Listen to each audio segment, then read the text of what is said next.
Hello and welcome to this video. My name is Brandon. I'm a professional poker player. I've been a professional for the best part of 12 years, and I'm here to tell you the number one trait that separates the bad and the okay players from the good and the great players. And it's a trait that every single poker player needs to have if you want to be considered one of the best in the game. Now, this is the trait that if people see you at the table, they'll say, come on man, why is this guy at my table? They'll message their group chats, they'll say, I'm on a table with this guy, can you believe it? And that trait is, you need to be perceived to be capable of bluffing in pretty much any spot. That is so much easier said than done because there are so many spots in this game that are really, really difficult to bluff, and most of the population are just never bluffing. And any spot that you know your opponent is not bluffing, you can fold almost any of your bluff catchers, and you're missing so much value if your opponent is good enough to fold all of their bluff catchers in these spots. It sounds simple, but let me give you some examples. So you're in the big blind facing a button open, you call, the flop comes Jack 2-2 with two spades, your opponent c-bets, you go for the check raise, they call, the turn is the 6 of spades, and now you bet the turn.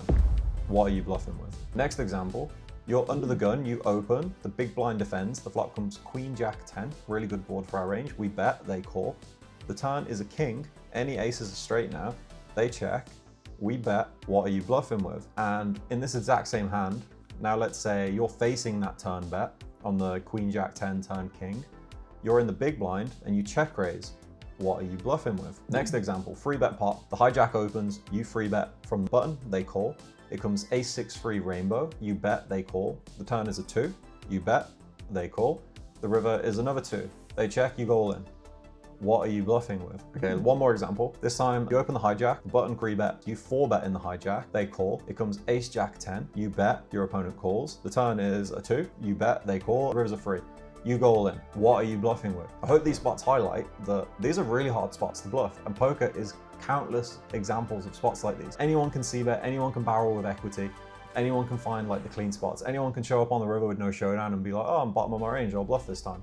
But there are so many spots where if you're not smart about the way you're constructing your ranges in the earlier parts of the game, in the earlier streets, if you're not well studied in how to find these ranges, even if you try and bluff, you're just going to end up with too many good hands. And then your opponent is going to say, I've got one pair, I don't beat anything, I fold. And if your opponent has an easy time folding with top pair all the time, you're just missing so much value. And if you're playing in soft games and your opponent is the sort of player to say, I've got top pair, I can't fold. Obviously this goes out the window. Half of poker is just knowing how to read your opponent's tendencies and how to adjust and adapt against them. I'm not talking about playing against bad players. Anyone can play against bad players. I mean, if you're playing against someone good, if you're playing against someone that can actually think through ranges, you need to be perceived to be capable of bluffing. Because take me for example, if I'm playing in, random local live poker game, and I'm against all these guys who I don't think are very well studied in the game. I don't think they've really looked at charts and they've looked at game theory and they've thought about how to construct their bluffing ranges. They're just playing, they're winging it. I'm going to overfold in so many spots if they're just not finding the creative bluffs in these spots. And I'm going to absolutely print by saying, you know what, top pair no good, easy fold. Whereas if I'm against someone good or someone who I've seen, show up with these creative bluffs sometimes, or, they're actually aggressive and finding these hard to find bluffs, where I've seen it at least once, I get into these spots now and I'm like, man, I just can't fold to this guy. And then when they have value, they win the max. And that is just so important for this game. Getting value when you've got good hands. You don't want to allow your opponents to overfold. And if it's a hot spot, like the spots I just gave you, all of these are spots where regs are probably going to overfold if they don't think you're capable of bluffing. If you suddenly start finding bluffs in these spots, you're going to absolutely print, because they're going to just say, no one finds bluffs in these spots. These are hard spots to bluff. I fold my top pair. And until you get to showdown or they actually see you're capable, so many people are just not given the respect for people they don't know. So if you can do this, you can be so far ahead, and you can literally crush regs, because half of the battle is finding the hot spots where you can make crazy adjustments and just absolutely print EV. So I'll say it again, the number one trait that you need to be not just a good player, but a great player in this game is to be perceived to be capable of finding bluffs in any spot. So if you're not finding these, you're just easy to play against. You need a contingency plan. So let's go through some of the examples. So on the first hand I gave, people are really good at raising when they've got 2, and you've got trips. People are okay at raising with top pair. They're okay at raising with obviously flush draws, it's direct equity. So when the flush gets there, you just have trips, or you just have, top pair, or you just have, but top pair probably doesn't want to barrel the turn, or you just have a flush. You're not check raising the flop with ace of spades 3, queen of spades 8, king of spades 7, like one spade hands with a backdoor. If you didn't know that these hands were raises on the flop and you didn't find them, you don't have the contingency plan to bluff when the flush gets there.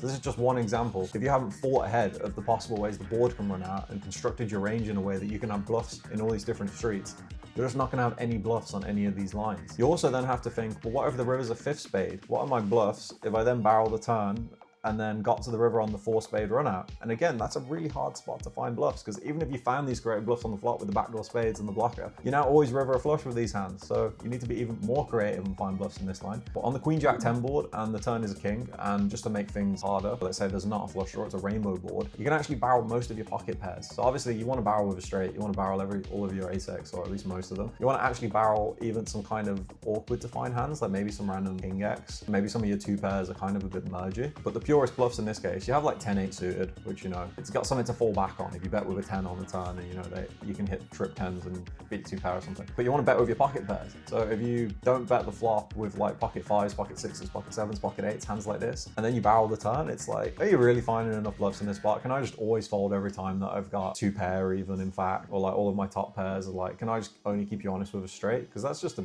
really easy time for me if that's the case. If I can't see any of these bluffs in your range, and you know, a lot of people are not finding them.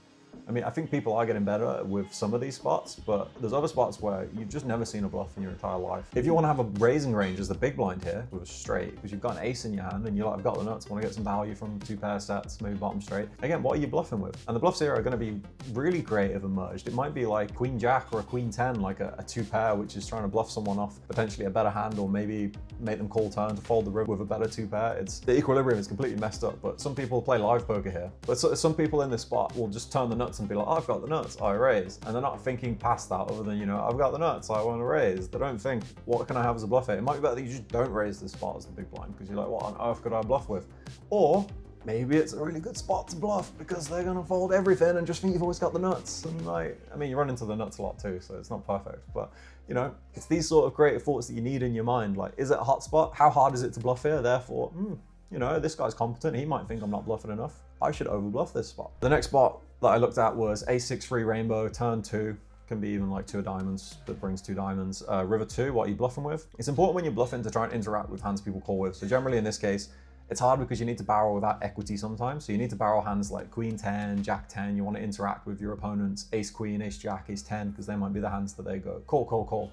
And you want to at least have some interaction in that sense. But the main reason that you need to bluff is so you can get value. Like, you can't go bet jam with ace queen or ace jack or ace king if they just go, well, you've always got ace jack or better, I fold every time I've got an ace, because you're just not capable of finding the bluffs with jack 9 suited or 10-7 suited, or, you know, like these random other hands. So not free betting enough in the first place can also leave you at a disadvantage sometimes in these spots, because if you're not free betting light, you're not going to bluff with kings, queens or jacks, or at least there might be a way you can make that work. It might be a bit weird, but you might be able to make it work. If it's the only bluff you've got and people are going to fold an ace, might come back around. But, you know, it makes more sense obviously to bluff without hands with showdown and to bluff with hands that block your opponent's core ranges. So if you're not free betting with jack 10 off, queen 10 off, jack 10 suited, 10-8 suited, hands like this, what are you going to bluff with on this run out? I'm just going to look at on the river and be like, you know what, ace 9's no good here. I've kept him honest twice. He's bet 3 times. You can have it. You can have it. No value for you, ace jack, ace queen, ace king, and, you know, obviously the river bet's the biggest too. You want to get the value on the river, so your opponent either needs to be not thinking about your range, i.e. a bad player, or sorry, a good player that thinks you're actually capable of bluffing, so they have to keep you honest. So what I said was the 4-bet part, hijack against the button. It comes ace jack 10, turn 2, sure, it can bring a flush draw, river 3, what are you bluffing with? In this case, you want like king 6 suited, king 9 suited, maybe even pocket queens can bluff sometimes in this one, because, you know, you interact with king queen, you got a bit more equity going on. But again, these spots that I picked are actually really specific spots, but like micro versions of these spots come up all the time. It could literally just be barreling the turn on king 7-2, turn 7, when there isn't any flush draws, there isn't any straight draws. What are people bluff barreling with? Or do they just, you know, they have king queen plus because it's easy to play your value. It's easy to say, I've got king queen, ace king, or aces, I bet I want to get value. It's hard to look down at jack 10 and be like, I'm drawing dead against top pair, I barrel. So just identifying people that are not capable of bluffing, and, you know, that's an easier spot to bluff than others. This is like a scale, right? And even if someone's under-bluffing a little bit, it can make all your bluff catchers just be worthless and mean that you can just overfold like crazy. There's no easy answer other than to say, get the reps in and study. But when you're playing, just become conscious. Always say to yourself, if you're value betting, what could I bluff here? And that doesn't mean you should bluff here. If you're against like John the Whale, don't bluff John the Whale if he's not going to fold. That's obviously like step 1. But if you're against someone who you think actually thinks about the game, about ranges, and they have calls and they have folds, and they like try and, you know, have a proper go at it, think about what your bluffs could be. If you're thinking in game, like, I've always got it here, you know, like I've just gone like check raise, bet jam, I don't know what my bluffs are on this run out, I've always got it. That's okay in the moment, as long as you know that you just found some homework, and that is to go look at this spot and say, what would the solver bluff in this spot? So if I find myself in this spot again, and I'm against someone that is going to be aware that I'm not bluffing in this spot, these are the bluffs that I can find, and this is why it makes sense, and you learn, and obviously there's heuristics you pick up and you use it in the other spots, and then you find the hard to find bluffs in other spots. And remember, it's just always a tool. You don't want to over bluff every single spot. It wouldn't work out very well. It's always about who you're against. That's always the primary factor in your strategy. It's so important just to be capable. There's so many people you play against where you're like, they're just not capable. They're not capable of finding this bluff or that bluff. And I'm just going to range fold every bluff catcher and print EV by folding. And that's like a great feeling for me, because I'm like, I'm not even worried about having a hard bluff catching strategy. But when I'm against, you know, some wizard who's really good at bluffing and capable and loose aggressive and putting me in tough spots, I'm like, man, what do I do with my top pair here? I can't call every time. I can't fold every time. Like, I need a really sophisticated bluff catching strategy now. And that's really hard for me. That's what poker is about. It's about giving your opponents a hard time. You might like start doing this now, studying these bluff spots and find these creative bluffs. It might be that, you know, you got showdown with your ace-2 off bluff that 3-bet the big blind and triple barreled, and then someone takes note of it and suddenly like, wow, well, that guy found a bluff in a spot that's hard to bluff. And then later on in a spot you're never bluffing because you haven't studied that spot yet, and you know, even if you're capable of bluffing in some spots, you're not capable of bluffing every spot. The guy against you is like, oh man, but he had that ace-2 off in that spot there. I can't fold to this guy. And you get all the value. You're just doubled up on the river because the guy didn't fold top pair even though it was never good. Sometimes it pays in dividends to just be perceived as being capable, let alone just being capable. So that is what matters. So yeah, don't get me wrong, I'm not saying bluff every spot that you're capable of bluffing in. That's the opposite of what I'm saying. It's a tool. It's important to be perceived as being capable. That is the underlying trait here, and that's how you develop it. Get the reps in, do your studying. When you're playing, stay conscious. Think, what should I bluff here? I don't know. I'm gonna go find out. Next time I might do it if I think my opponent doesn't respect that I'll find the bluffs here, because it's hard to. Yeah, that's about all I wanted to say. Thanks for watching the video, and happy redlining.